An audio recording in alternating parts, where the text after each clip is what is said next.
బిర్యానీ తిని తిని బోర్ కొట్టిందా? అయితే మన ఇంట్లోనే ఫ్రైడ్ రైస్ తయారు చేసుకుందాం. ప్రోటీన్ ఎక్కువ ఉండేనట్టు చూసుకుందాం. రైస్ని తగ్గించుకుందాం, ఎగ్స్ని ఎక్కువ వేసుకుందాం, సాల్ట్ని కూడా తగ్గించుకోవడం ఒంటికి మంచిది.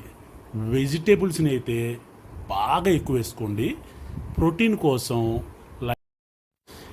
వెజిటేబుల్స్ ఎక్కువ వేసుకొని ఆయిల్ తగ్గించుకొని టేస్టీగా తయారు చేసుకుందాం. బెస్ట్ ఏంటంటే ఒంటికి మంచిదన్నమాట. వయసు పెరిగే కొద్దీ ప్రాబ్లమ్స్ ఎక్కువ అవుతుంటాయి. అందుకనే ఆఫ్టర్ 40 తినాల్సింది అయితే రైస్ తగ్గించి ఎగ్గు ఎక్కువ తినండి. దాంట్లో ప్రోటీన్ ఉంటుంది. అన్నం కూడా తగ్గించండి, కుమ్మేస్తుంది.